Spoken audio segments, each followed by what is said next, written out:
Hey everybody, it's Miranda Bre, and we're back here today on the Cleanse, Nourish, and Transform Summit. And we've been talking about food addiction, emotional eating, and how to nourish our bodies and everything that comes around with that. And today I have an amazing speaker, and I've been so excited. I've been waiting for 2 months for this. I have Dr. Joan Ifland, and she is the author of the only textbook that exists on processed food addiction. There it is right there, you guys. I'm so thrilled that we even have a textbook now, because I hope it lands in every nutrition class, across the country, and because I'm so glad that we're finally talking about this. Yeah. And so the first thing I wanted to ask you, Joan, is I wanted to just ask you what led you to this work. Like, what was your journey around it, and how did you become the author of the only textbook on processed food addiction? Thanks, Miranda. Thank you so much for inviting me. I appreciate being here so much. So, I say my story started with conception. I was born addicted to processed foods, and I grew up in a household where processed foods were available a lot of the time, and it was a chaotic, sometimes traumatic household. And that was the first thing that led me to this career, was the realization that processed foods could have a huge and negative effect on behavior. Depression, anxiety, irritability, shame, that those could be chemically driven. So I grew up, I went to college and I earned my BA in political science and economics. I worked for 2 years at the Wisconsin legislature and their fiscal staff. And then I went to Stanford Business School, where I took my MBA. And then I worked for 5 years in a Fortune 200 corporate headquarters in financial matters. And then I kind of semi-retired. I had 2 little girls, and I was really, after a while, too sick to go back to work. I had allergies, constant sneezing and nose running and eyes running and depression and fatigue. But the worst thing was I had rage. I grew up in a raging household. I didn't want to be raging, and yet I would rage uncontrollably. So I also, fortunately, started to be a yo-yo dieter. I would take off 30 pounds, I'd put it back on, and take it off and put it back on. And finally, I was in a group for miserable personalities. I tried everything. I didn't want to be a rager. And another person in the group heard the sugar driving my behavior. So at the end of that year, I joined a support group for food addiction. And within 3 weeks, I realized I hadn't yelled at anybody. I hadn't criticized anybody. I hadn't had a meltdown. There were no rage attacks. And I knew it was about the food. And my support group said, yeah, that happens when you get off of just sugar and flour at that time. So I was hooked, and I wrote a popular book. I wrote it over 3 years. It's really the story of my family's recovery.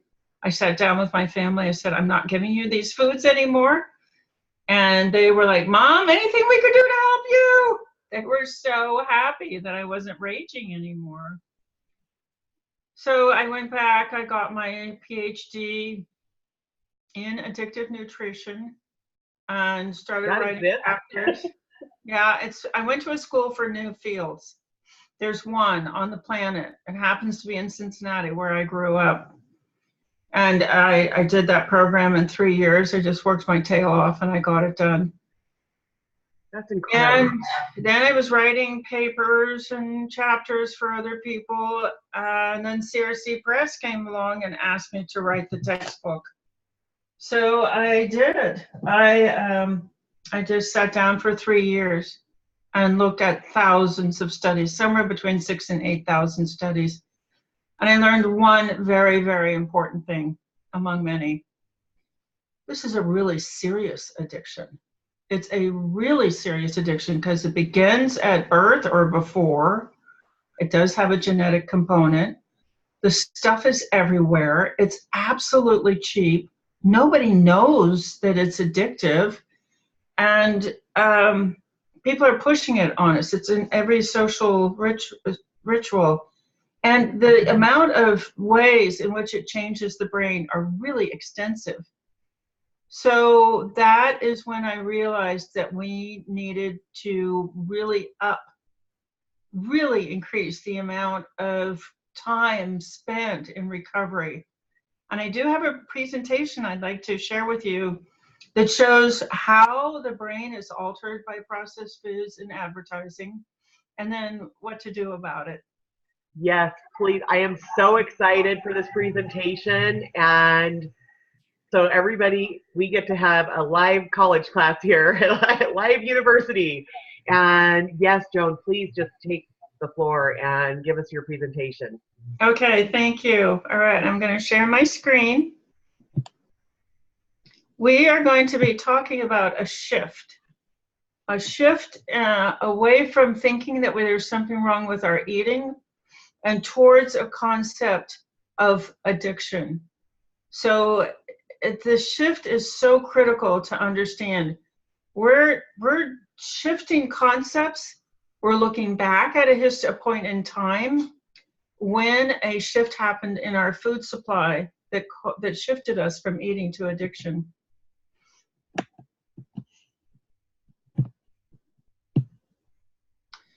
So when did this start? It started in the 1980s. Before the 1980s, we ate a lot of real food, and after the 1980s, we were eating mostly addictive, processed food-like substances.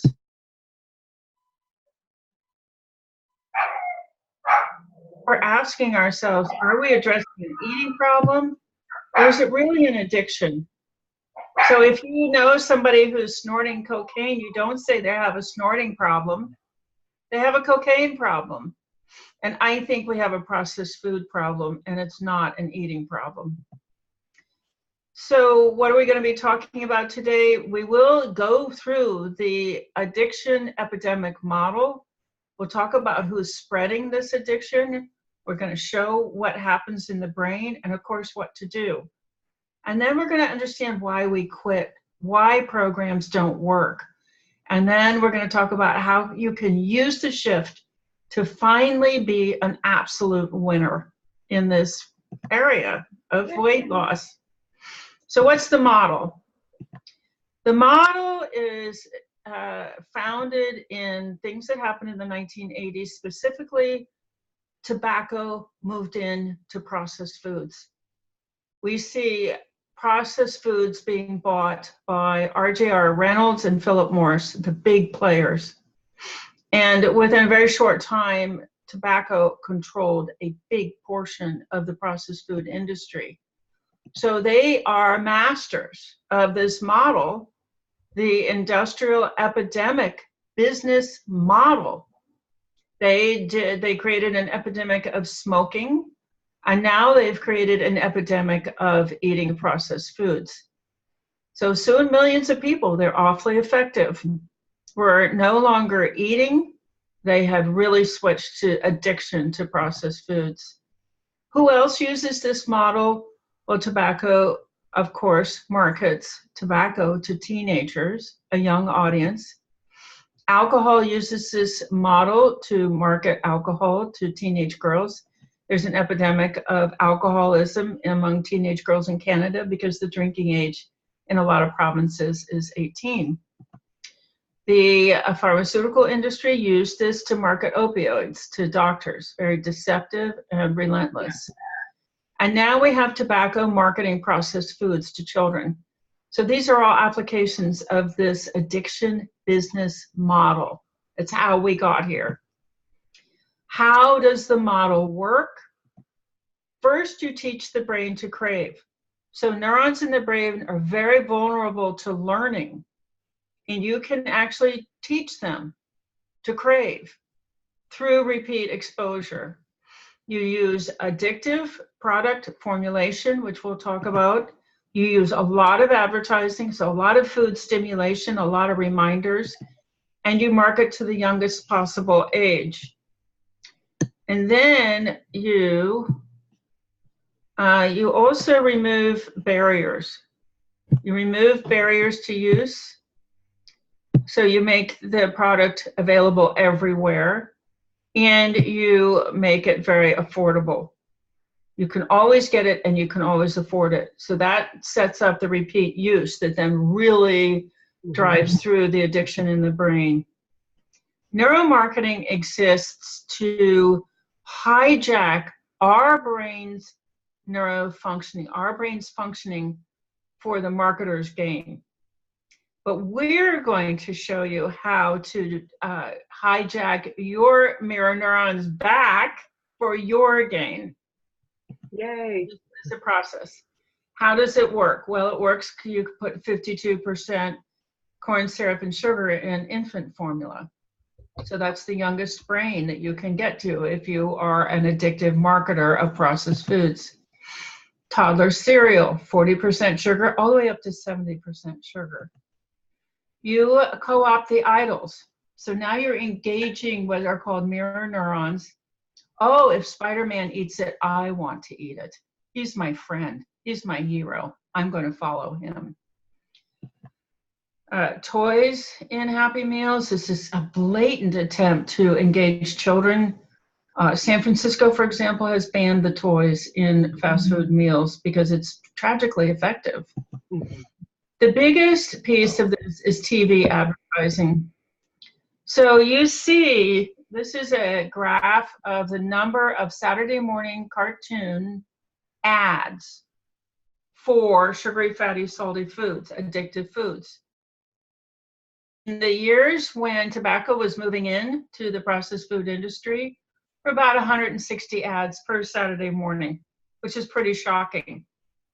But within 5 years, it was 264. And within a couple of years after that, it was 564. So what we're asking here, was there the reach? Could this possibly explain the obesity epidemic? You got to know that it only takes 5 commercials to influence a toddler's choice. So the study was done at Stanford. 2 groups of toddlers watching the same program, but group 1 had 5 commercials in the hour. They take the toddlers, they put them in a room with a lot of different products. The toddlers who'd seen the 5 commercials went for the product being advertised. The other toddlers did not. It only takes 5 commercials, and here we have 564 in a Saturday morning. That is the influence of the tobacco industry. During this era, Nickelodeon reached 65 million households. So could this message have been spread to the level of an epidemic? Absolutely. Absolutely, no question. You see within 10 years that the obesity rate in ages 2 to 19, it started out at about a 10% prevalence, within 10 years of 15%, a 50% increase in 10 years. So this is tragically effective. Now, availability is also a big part of the addiction epidemic model. And we know that 60% of store purchases are made after the person enters. So under stimulation inside the store, people spend more than double what they were planning to spend. This is unbelievably profitable. The food industry in the US is a $5.6 trillion industry. And then you see that a big portion, maybe $1 trillion a year, are spontaneous purchases, stimulated, unplanned, and possibly unwanted. Vending machines, just like we saw in cigarettes, availability on the road, at convenience stores. I just learned that convenience stores were created to trap teenagers. So teenagers are new drivers, they're stopping to get gas, and the convenience store was created to lure them into buying a processed food while they're there. Now, one really insidious place is in the workplace, because there you are, you're stuck there for 8 hours. Oh, Availability.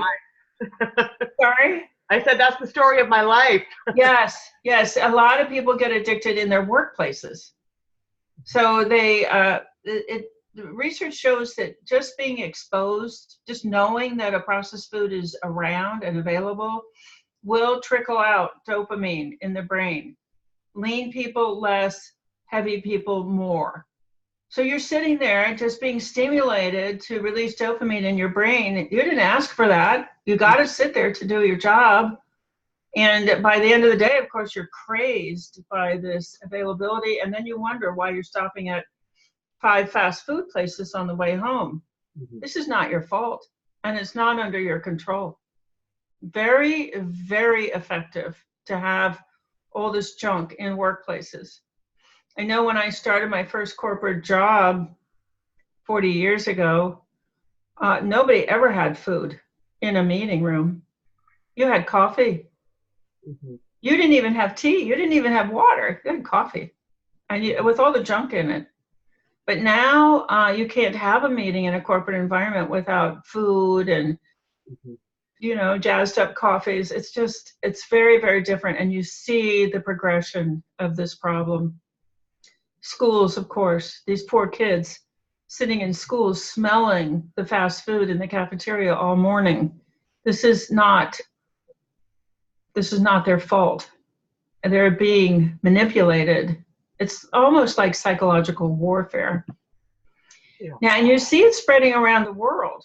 And it's also young people. Here we are. We're on the campus of Hong Kong University. This is a very fierce addiction. So here it is, it's raining.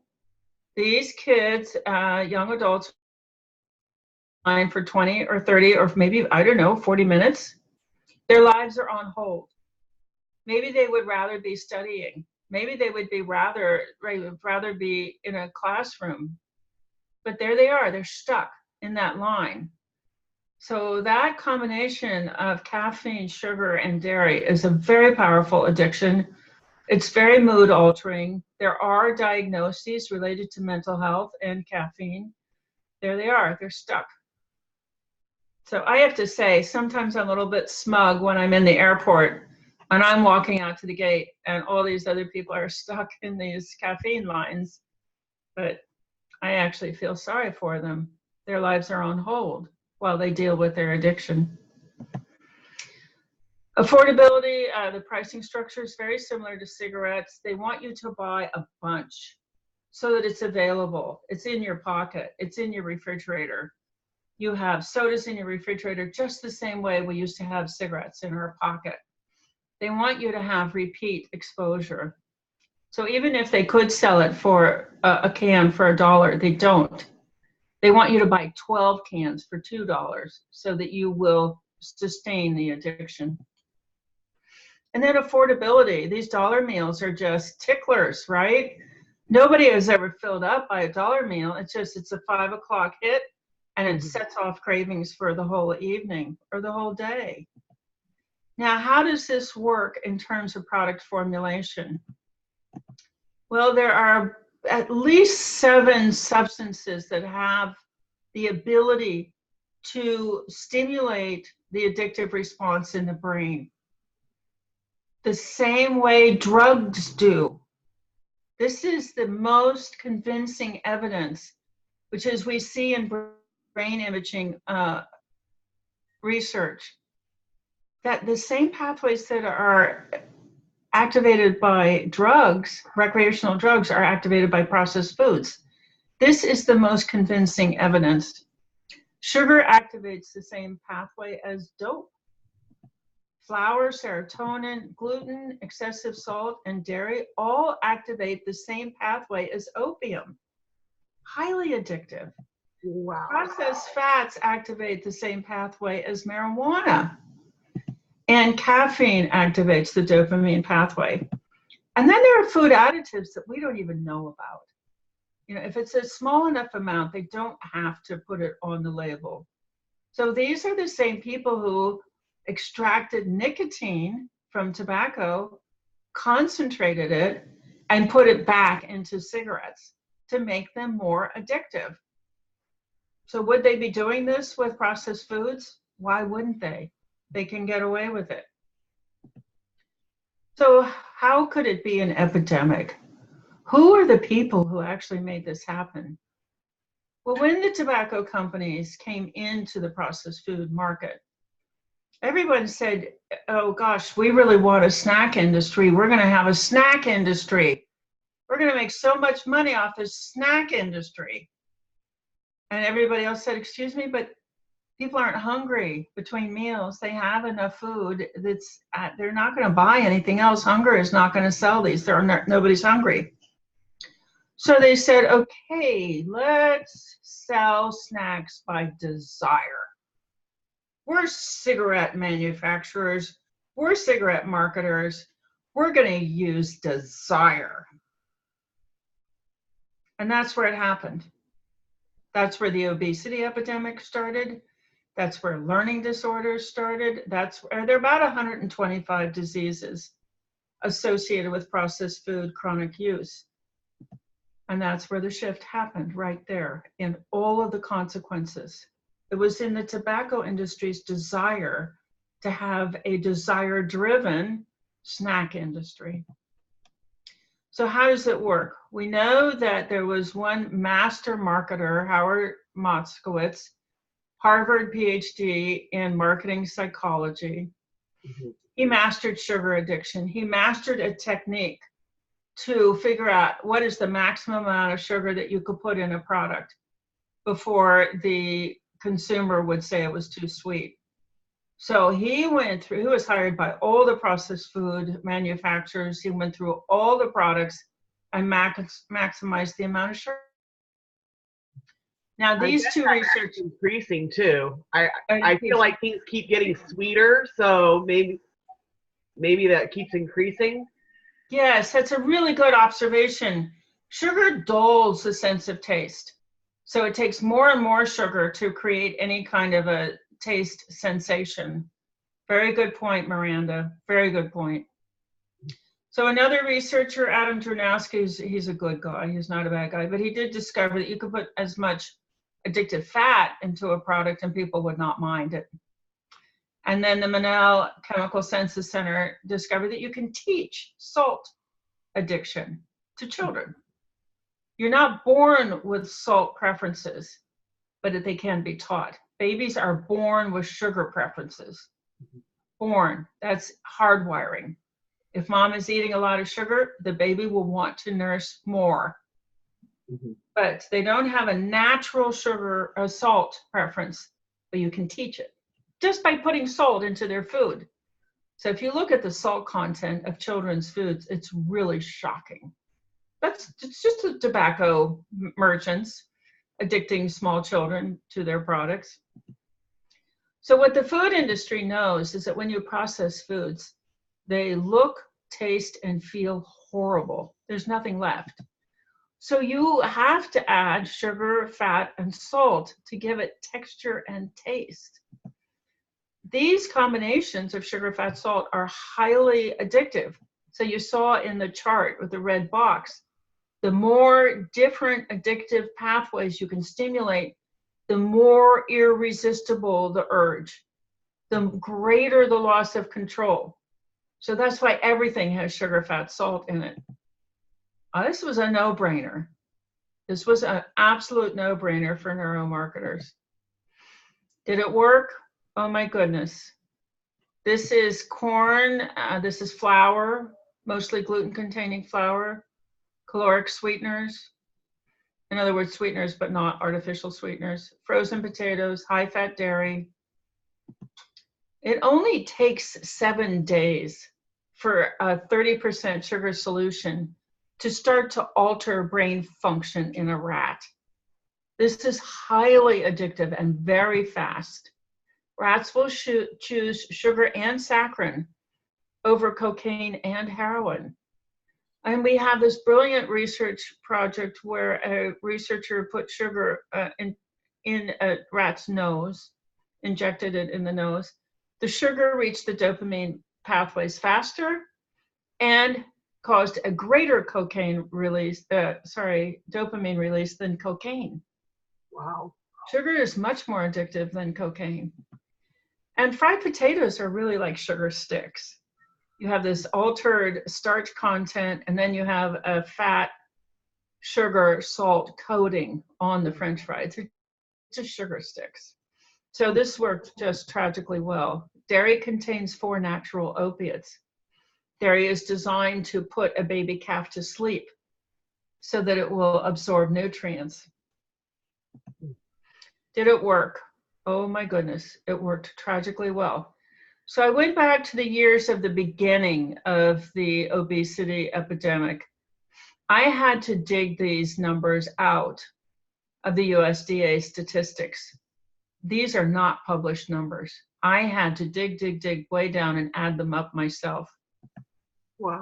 By 1997, Americans, so this is US, were eating 1.16 pounds of sugar, flour, processed fat, French fries and high-fat dairy per person per day.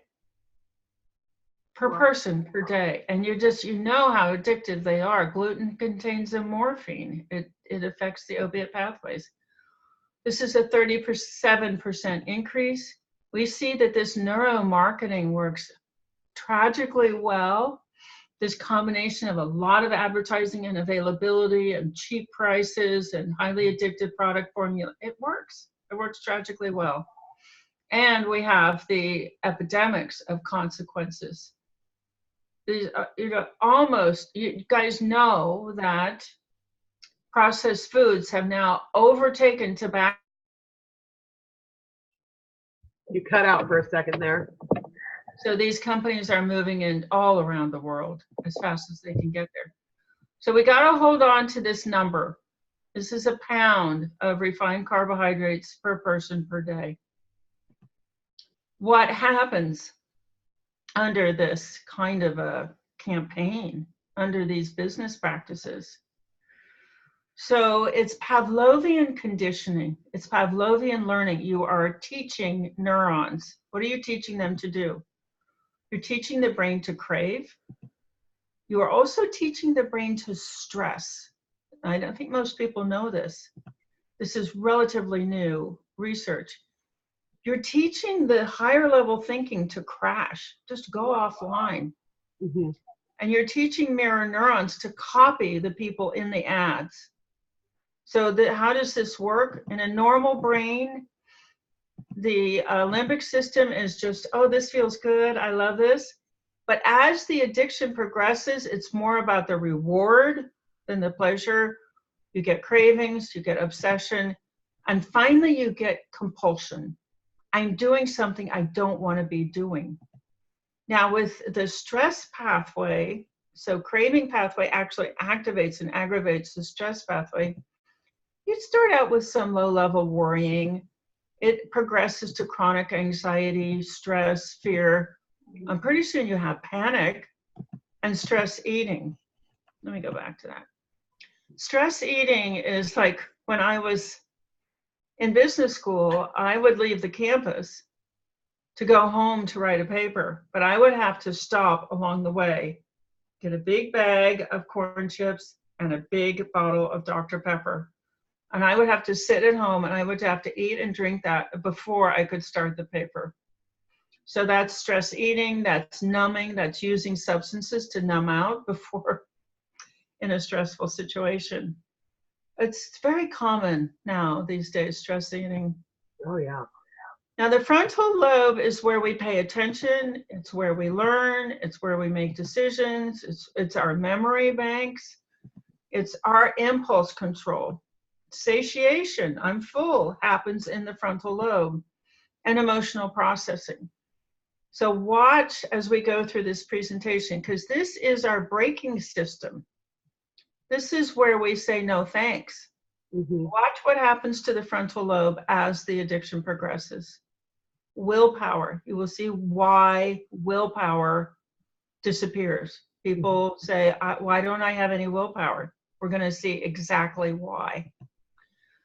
Mirror neurons are either our best friend or our worst enemy. It's a survival. It's a very powerful survival mechanism in the brain. It says run. The tribe is running, run, or hide, or look for food, or eat what the tribe eats. But this is survival. If you're in a tribe, you're safe. If you're outside of a tribe on your own, you're going to die. So the people who were not bright enough to be, to choose to be in a tribe, they didn't procreate. We don't have their genes. We have the genes of people who conform helplessly. It's an automatic response. So what the food industry does, you notice their ads have people in them. They're saying eat the processed foods that everybody else is eating. Now this is the slide to remember. This is the slide that is going to lead you to control over food. So just to recap, neuromarketing is availability, advertising, associated cues.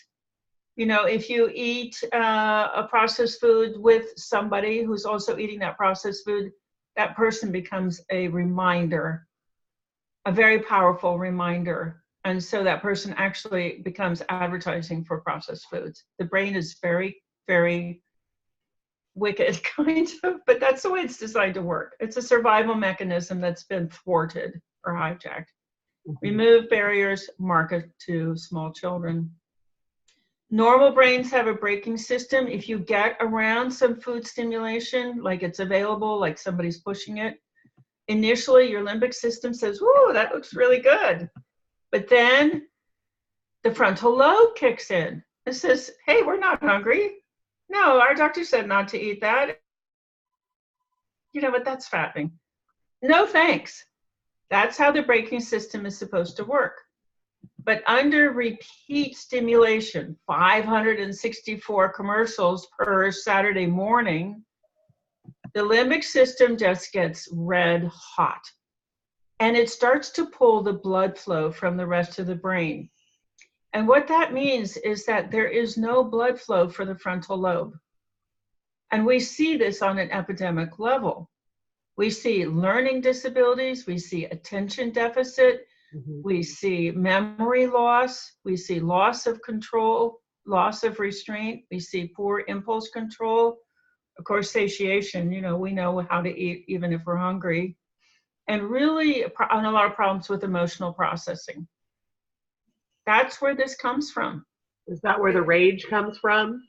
Yeah, well, next. Okay, you're a good seguer. The next reaction that happens in this white hot limbic pathway is it wakes up the stress pathway. And the stress pathway says, wow, something is wrong. Something is really wrong. I don't hear the frontal lobe. All I hear is eat, eat, eat. Something's really wrong. Wake up. Something's wrong. But this aggravates the craving pathway more. That's the irony of this. So stress eating, people thinking that they're stress eating when in fact they're having a normal stress, but it's aggravating the craving pathway. It's a chemical response. It's a chemical response. It's not because you're self-sabotaging. It's not because of your low self-esteem. This is a mechanical response in the brain. Now, frontal lobe is offline, not helping. What makes it worse is dieting, because dieting further aggravates the limbic system, but through fear of famine. So famine is the leading cause of death on this earth for all time. And if you don't have enough calories, the stress system and the craving system are now working together to get the attention of the human. You're not eating enough. There's not enough food out there. We need to go look for food. We need to go look for food now. We need to go look for food all day long. So dieting is a big aggravation for food addiction. Thank you so much, diet industry, right? Okay, so how do mirror neurons figure into this? This neurostimulation reaches the mirror neurons. And remember, the mirror neurons they are robots. We're going to do what everybody else is doing. We're going to do it. So when you see pictures of people eating processed foods, there's actually a reaction in the brain where a plan to eat processed foods is implanted. So this is another source of stimulation of this craving pathway. And now you have three major pathways in the brain all ganging up. I call it the Bermuda Triangle of food addiction, but it could be any addiction. Entire lives are pulled into this Bermuda Triangle because now the addiction is number one in the brain. Now the addiction has these three powerful pathways. The frontal lobe is offline, and now the addiction can just control everything. Like, you want to go back to school? No, your frontal lobe is not working because I have the blood supply. You want to go for a promotion? No, you don't have the resources to go for a promotion because I'm using up all the resources. You want to get married? Well, are they a food addict? Oh, well, okay, then you can get married. So all of these decisions are coming out of the addicted pathways in the brain. They're all altered. Now, this gets a little bit worse. Oh, boy. This evolves into something called thought fusion, which is a really sad thing. I'm so grateful to this researcher, Duarte, who discovered it and describes it. So thought fusion is when the craving pathway and the stress pathway are so active that they're thinking simultaneously all the time. And it sounds a little bit like this. Oh, I'm going to have just one. I'm already such a fat slob. And well, I'll just have, oh my goodness, I ate the whole dozen. Well, now I'm going to have to go to the grocery store and replace it because I don't want anybody to know that I'm doing this. And oh my goodness, I'm such a loser. Where's my willpower? I don't have any willpower. Well, I'll get a dozen of the chocolate and I'll get a dozen of the rainbow sprinkles. And oh my God, I hope nobody sees me. That is what it's like all day long, from morning to night. So the idea that you're going to go to a nutritionist or a dietitian, they're going to be all ready for you. They're going to have done all their research. They're going to have done all their education. They've got their degrees. They've got a notebook for you. And they have this brilliant idea. Eat clean. Really. So they eat clean. They give you the notebook. And here's where it goes. It just disappears into that non-functioning frontal lobe. And in the meanwhile, the person is actually sitting there in the office like, oh man, I went to that pastry shop the last time I was here. This time I'm going to get more because I'm going to get one of those and I'm going to get one of those. And I cannot understand a word this person is saying. Gosh, what a waste of money. I don't think I should come back. This isn't doing any good. So here's the practitioner giving all this great advice. And here's the addiction saying, sorry, we're not paying attention. We have other things to think about. We're number one. The addiction's number one. So what do? Gosh, we have to learn so much because the addiction has had control of our lives for so long. We have to avoid triggers and get our food together and redo our relationships and figure out what to do in restaurants and start to change every thought from negative to positive. And here we are. It sounds overwhelming. And that's why people are overwhelmed when they go into practitioners and they come out just so sad and so defeated. They can't absorb the information. Yeah. So what are we going to do? We're going to flip the mirror neurons. The one part of the brain that we can flip is mirror neurons. So if Robert Mueller can flip witnesses, we can flip mirror neurons, right? Okay. So mirror neurons are more powerful than any part of the brain if you stimulate them positively. That's the big if. So if you have positive mirror neurons, even when that neuro food stimulation comes along, you're going to answer out of your mirror neurons and you're going to say, are you kidding? My tribe doesn't eat that. You notice it's not coming out of the frontal lobe, but it's big enough to overcome the craving stress pathways. Now, here's the problem. Mirror neurons are very fickle. They are going to drive you to copy whoever it happens to be in front of you, whatever random person happens to be in front of you. Mm-hmm. So if you are in front of healthy people, they're overriding dysfunction. But if you're in front of unhealthy people, they're creating dysfunction. This is never going to go away. This is what mirror neurons are designed to do, and they do it very, very well.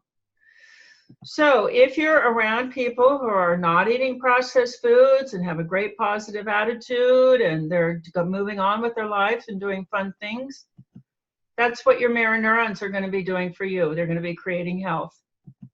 But if you're around people who are raving about processed foods and raving about their medical procedures and they're tired and depressed, well, then your mirror neurons are going to be creating disease. It's just the way they work. It's just the way they work. So how are you going to flip those mirror neurons? You're going to get in a healthy tribe. Yay. Mirror neurons explain exactly why weight loss programs don't work. We see these studies over and over again. People are in the study. They do great. It doesn't make any difference what food plan they're using because all those weight loss studies remove most of the processed foods. Mm-hmm. And then as soon as the study is over, they regain the weight. Mm-hmm. Well, why? Because the study staff and the study participants is identified by mirror neurons as a tribe. So as soon as you get kicked out of that tribe and you're back in the mainstream tribe, well, those mirror neurons are, oh, we're back here again? Okay, well, we know what to do here. Eat processed foods. Mm-hmm. That's why everybody regains the weight. And it's not your fault. It's not your fault. You didn't ask for this. Nobody ever called you up and said, would you like to be addicted to food? Would you like to have all these horrible health consequences? Would you like to have loss of control? No, nobody ever asked. Mm-hmm. So you got to use the shift to understand. The old way of thinking about this is overeating. And people think that programs are, that they're responsible because they lack willpower or they weren't ready or they hadn't hit bottom, didn't really want it enough. Oh, maybe they have childhood issues. No, none of that. That is not the case. We have food addiction, just like we got tobacco addiction from the same people. We've had the wrong diagnosis. Dieting makes this worse. We need a lot more support. We need hours per day of support to undo decades and millions of messages, to overcome and reprogram those neurons. We're not going to do that in a once a week meeting. Mm-hmm. I tried a daily phone call. It wasn't enough. We finally started getting results when we added 2 hours a day of video chats. The option to join in, we don't require anything, but it was the video chats, just like you and I are doing here. Yeah. We've totally missed that we have learning disabilities, and so learning is not going to work. We need to copy, we need modeling, and that we need to engage our mirror neurons. This is a whole new paradigm. This is a whole new way of thinking. But knowing that this is what happened, is the shift that creates the winners. And it is not your fault. You did not ask for this, and nobody ever even told you that this was going on. Yeah. This is psychological warfare. Yeah, absolutely. But now you know. It's going to be the neuromarketers having control of your brain or you. The neuromarketers are not going away. All that stimulation out in our environments is still there. Even if you get your house cleared out, you get all the processed foods out, you get that TV turned off, and you start reading and doing puzzles and listening to books and meditation and exercise. Even if you do all that inside your house, the moment you step out of that house, you're back in neuromarketer territory. Mm-hmm. I mean, we have our programs available on phones so that people can take their phone with them out. And this is my tribe, and I do what my tribe is doing. Yeah, Joan, can you tell us a little bit more about your tribe? I don't know if you're ready for that yet. I definitely want to make time for that. I Because I am. think you're going to be training other like health coaches and health practitioners, both licensed and unlicensed, people that have a background in health Yep. coaching, and you're doing this yourself, and I'm definitely on board. Like I'm very interested in learning more about how you're retraining people's Okay, neuro. I'll go Neuro. into that. You're right on target. Great. You're the best seguer ever, Miranda. Yay. This is what we have to do. We have to find a band of health warriors and get on Zoom for hours a day, and then just be ready to be astonished at how easy it is. When your mirror neurons are giving you the same message as your frontal lobe, you can do it. The battle is over. You don't want to do this. I want to do this. Everybody, no, you don't want to do this. That hurts. Everybody else is doing this. No, I really want to stop this. You can't stop this. Everyone's doing it.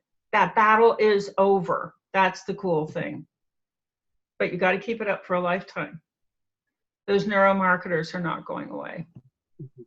So practitioners, be kind to your clients and give them enough support. So there we go. There we go. So people are getting on Zoom with you for 2 hours a day? So this is fair. People say to me, it's 2 hours of Zoom and then an hour of conference call. And people say that to me all the time. Oh, no, that just takes up.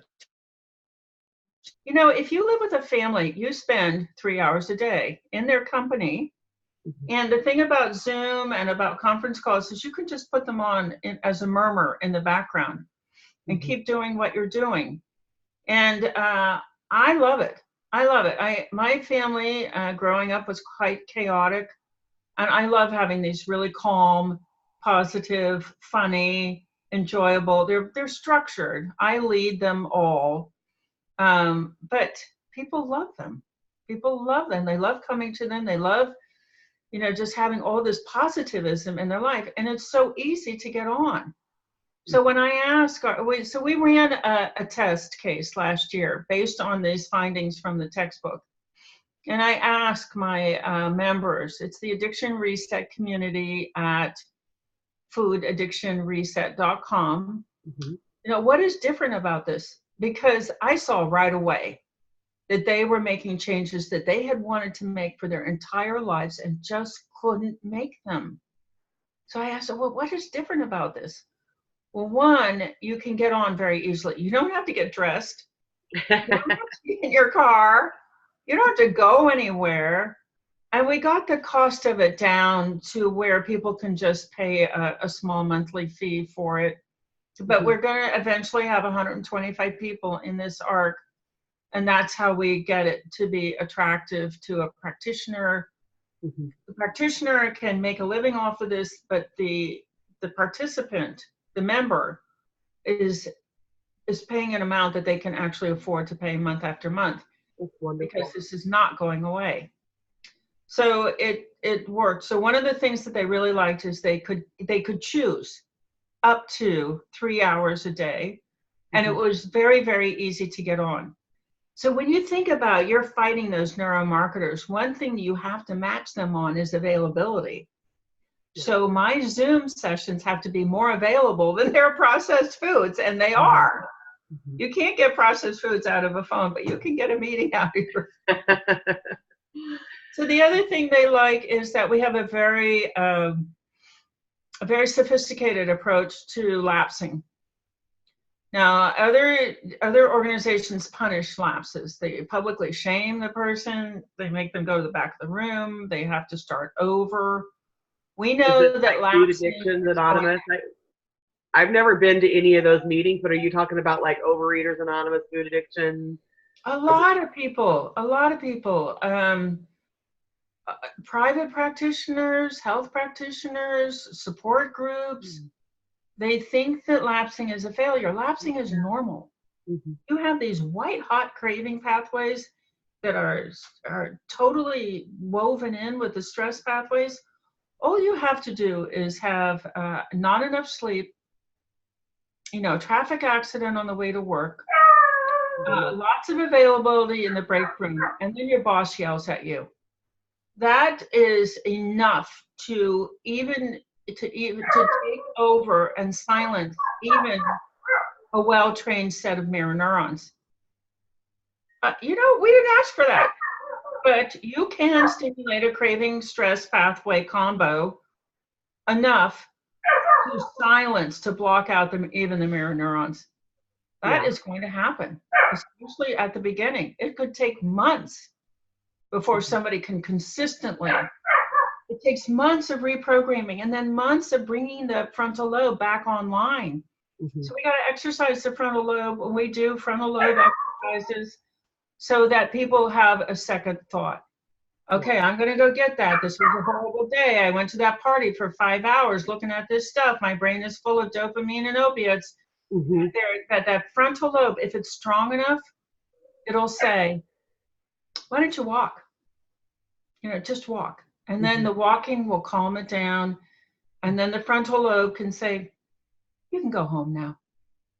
So that is how you get control. People are asking all the time, how do I get control of my food? You have to do extensive brain retraining. And yes, weight loss will occur, but first you got to do the brain retraining. So another thing that our members like is the science. They like knowing what the heck is going on in their brain because then they know what to do. They know that they can get into a meeting rather than eat. Yeah, I think it's great to know everything behind it, because I think it just helps to kind of have more compassion for ourselves. Yes. And by the way, I want to apologize, you guys, for my dogs. It's been really raining here, and it's really muddy outside, and they're normally pretty well behaved, but they know when I'm busy, and then they get noisy. So I just want to apologize for that, and there's nowhere to put them right now. That's okay. So, it's horrible. But Joan, there's 3 of them, and they and so this one's behaving right now. But I wanted to ask you, I think that there's so many people that are ready for this. They're ready. They want to know what's behind it. And I have other friends who are actually in advertising and like executives in New York and in LA. And there's actually a shift that's going on because there's people who they know all about this neuroprogramming and neuromarketing, and they're ready they're coming out. There's people that are coming out. Yeah. Because they want to change it. And so I think we're in a time that things are about to really shift. I agree, Miranda. I agree. Very exciting. I think so too. I see how quickly things can change. The Me Too movement. Wow. That was fast. People losing their jobs. We had waited 40 years for that. And then the other thing that happened so fast was the electric self-driving car. I know. So if we can shift on those big issues, we can shift. I will say that addictions are tough. I think we have to. I like your phrase, self-compassion. It was tough. It took 50 years, 45 years from the time the Surgeon General said, "Hey, smoking causes cancer," to Congress passing legislation. There was a 45-year gap there. This is, I think, processed foods is 13 times bigger than tobacco. This is at least 10 times worse, and it starts with children. So nonetheless, I'm with you, Miranda. I'm keeping my courage up, and I'm saying we could tip this anytime. But it's thanks to people like you who are bringing the word out. I'm so grateful to you. Yeah, I'm grateful to you. I mean, I am so grateful that there is a textbook now. I mean, when I found you online, I was like, I am so grateful this exists because, unfortunately, it takes sometimes, what do they say, 17 years before the research to actually be applied. But whoever's watching this right now, you're getting this 17 years earlier than probably the doctors that are treating you. Okay, so thank you. That's well said. That's well said. That's a very good image. Yeah. And also, I do believe the general public is ready. They want to know the science behind it. This isn't just the practitioners need this, but you know, everybody out there, they're ready to learn. They want to know what should be being taught in the medical school, and you know, I'm sure it will be starting to be taught. Not, Yes, I but it have will be. I have a speaking engagement in a few weeks at a medical school. That's I'm great. so excited. Yeah. Oh, that is so exciting. I am so thrilled about that. So Yeah. Joan, can you just tell us a little bit more? Because I'm still kind of stuck on that rage part because I'm just fascinated by it. It's something that I've struggled with. I thought, oh, it's just hormonal. You know, why do like I've experienced that and myself, and I know there's a lot of people who are listening. It's something that people don't want to talk about, and I'm all about talking about things people don't like to talk about. So, can you tell us how that quickly that shifted for you? Yeah, it was shocking in such a good way. So we saw the slides about how processed foods aggravate the stress pathways. And I want everybody to hear this. Miranda, I am so grateful that you came back to this topic. This is artificial. This is like, I took a stress pill and now I have stress. I took an irritability pill and now I'm angry. Boy, that worked good. You know, that is what processed foods do. Anybody would have looked at me and said, oh, your anger issues are because of your childhood issues. And I did the 10 years of personal therapy. I know my childhood issues, and I'm still learning about my childhood issues. Yeah. I could have been learning about my childhood issues for the entire rest of my life, and my raging would not have stopped. 3 weeks after getting off of just sugar and flour, Mm-hmm. I looked back on those 3 weeks. It's what I said in my story. I hadn't raged at anybody. I hadn't lost control of my temper. I hadn't had a meltdown. I hadn't had a fit. I hadn't chewed anybody out. I had a husband and these 2 beautiful children. And I was just ragging on them all the time.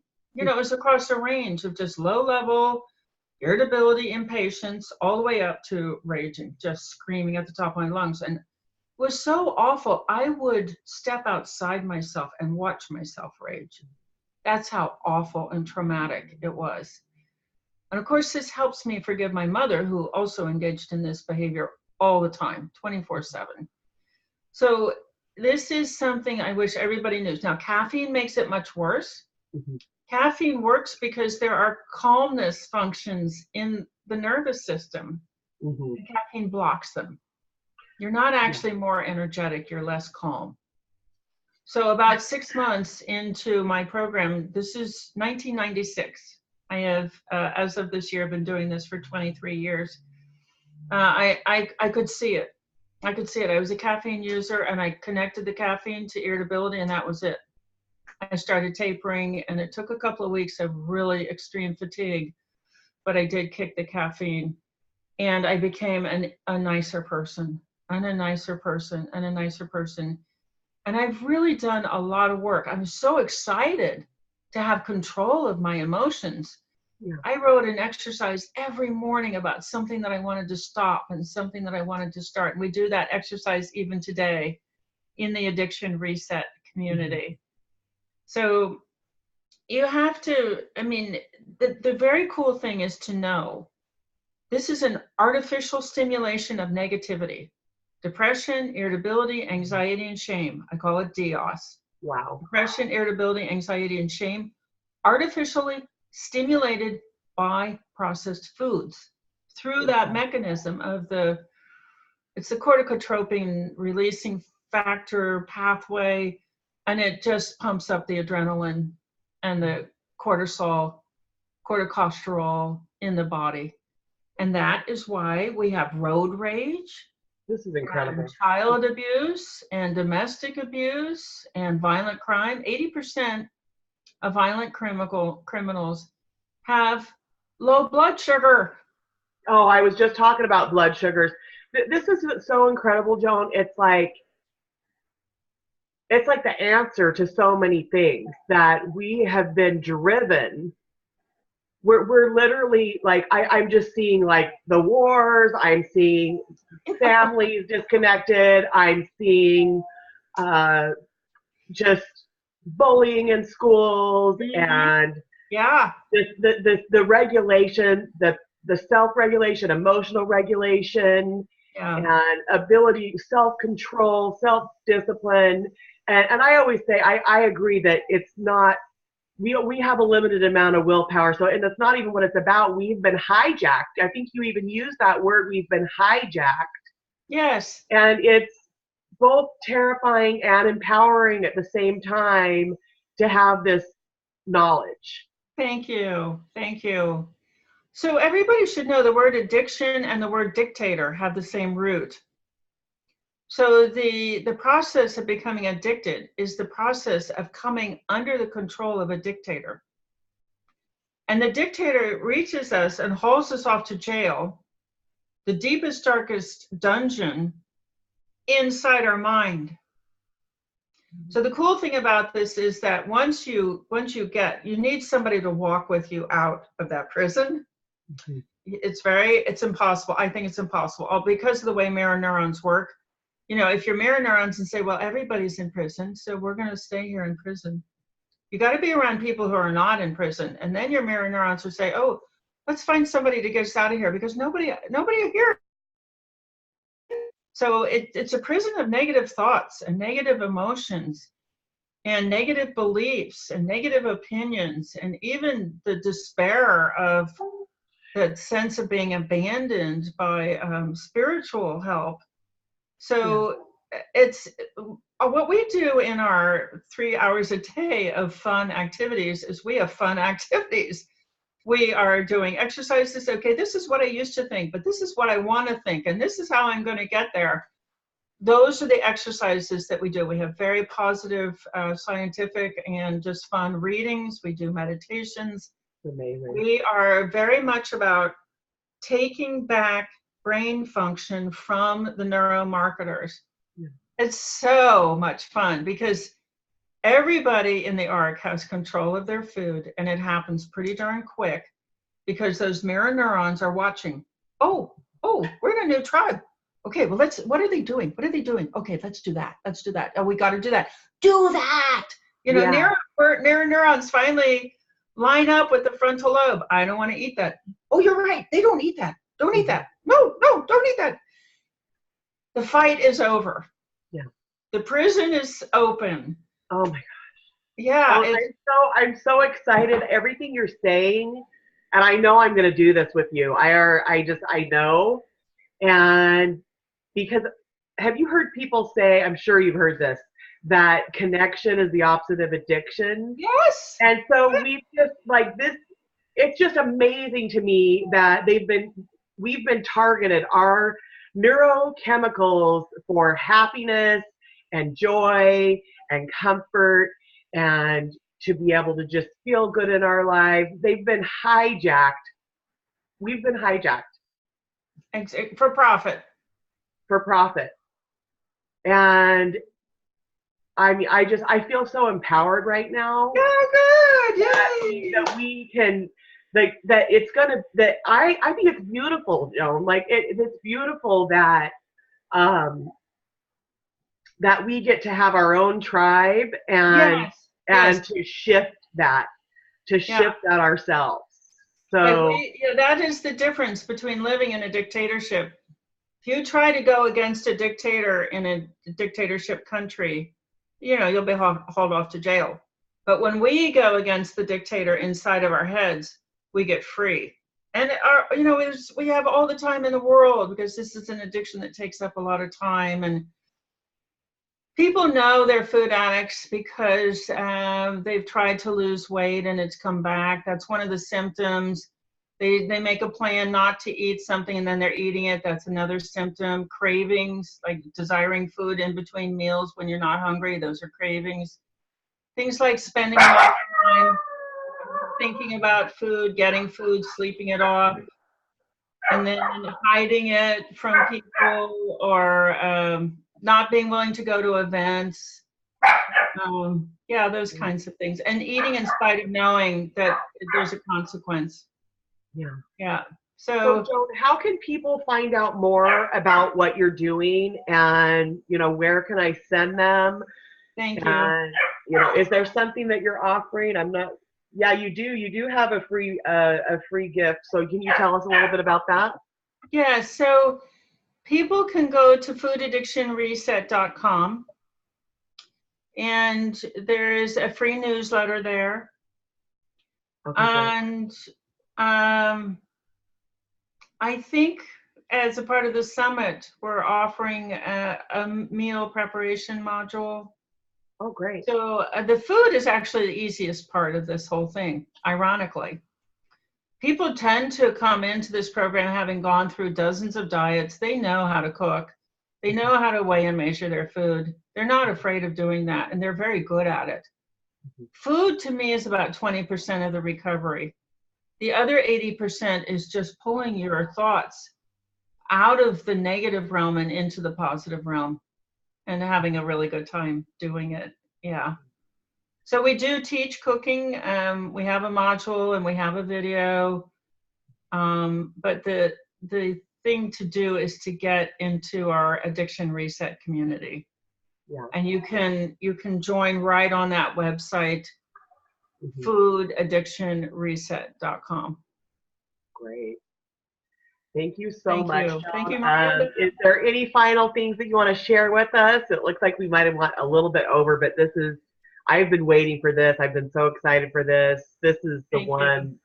People need to hear this. So just any final words of wisdom before I push stop? It's not your fault. You didn't ask for this. Yeah. Thank you. It's just greed. Yeah. Thank you so much, Joan. Thank you, everybody. Everybody take this in. Just take this in, because there's going to be a lot of shifts coming for you. I think so too. Yeah. I think so too. All right. Thank you so much. Thank you, Joan.